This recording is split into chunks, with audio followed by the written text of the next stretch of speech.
Frères et sœurs, nous célébrons aujourd'hui la solennité de l'Épiphanie de notre Seigneur Jésus-Christ. La première lecture est tirée du livre du prophète Isaïe au 60e chapitre du 1er au 6e verset. La deuxième lecture provient de l'épître de Saint Paul, apôtre aux Éphésiens, au 3e chapitre du 2e au 6e verset. Nous lirons l'Évangile selon Saint Matthieu au 2e chapitre du 1er au 12e verset. Célébrer l'épiphanie du Seigneur signifie reconnaître sa manifestation ou sa révélation au monde entier. Il s'agit de réaliser que Jésus est venu non seulement pour les Juifs, mais aussi pour tous les hommes et toutes les femmes, quelle que soit leur race ou leur croyance, y compris les païens. C'est cela que saint Paul affirme dans la deuxième lecture lorsqu'il déclare comprendre la révélation du mystère de Dieu, à savoir que toutes les nations sont associées au même héritage, au même corps, au partage de la même promesse dans le Christ Jésus par l'annonce de l'Évangile.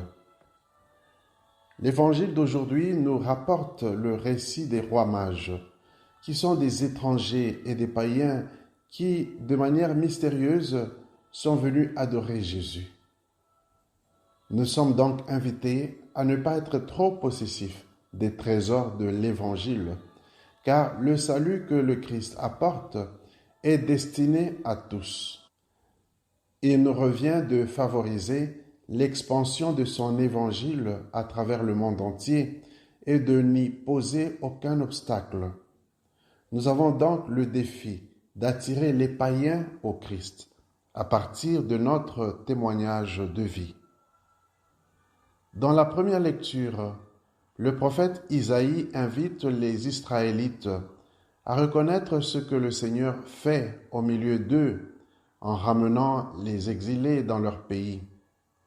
Le prophète appelle le peuple qui était plongé dans l'obscurité à se tenir debout et à ouvrir les yeux pour regarder la lumière du Seigneur qui vient le sortir des ténèbres.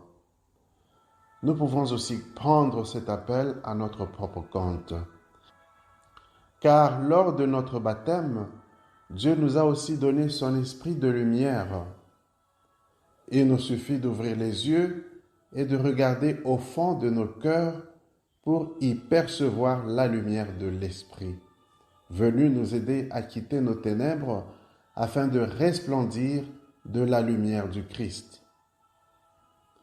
Dans l'Évangile, cette lumière est représentée par l'étoile que les mages suivaient.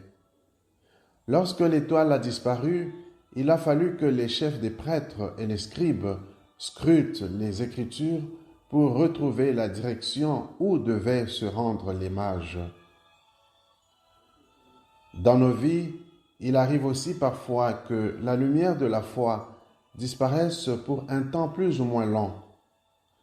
Ce passage de l'Évangile nous montre qu'en pareille circonstance, il nous faut retourner aux Écritures afin de trouver la bonne direction à donner à nos vies. L'Évangile rapporte aussi la scène de l'agitation du roi Hérode qui s'est mis en colère en entendant parler de la naissance d'un autre roi. Hérode fut un mauvais gouvernant. Non seulement il avait massacré des enfants innocents, mais il commettait aussi d'autres tueries pour préserver son pouvoir. Cependant, il n'a pas échappé à la vérité de l'histoire, car la mort l'a rattrapé alors que Jésus, le vrai roi, vit et règne pour les siècles. Cet épisode nous révèle que les pouvoirs totalitaires dans le monde, quelle que soit leur puissance, finiront par disparaître. Prions pour la conversion des gouvernants aveuglés par leur pouvoir, afin qu'ils se mettent au service de leur peuple et qu'ils reconnaissent et adorent l'unique vrai roi, Jésus-Christ notre Seigneur. À la lumière de ces lectures, prions pour que le Seigneur se révèle et se manifeste au monde aujourd'hui et attire davantage à lui tous les hommes, en particulier les païens. Amen.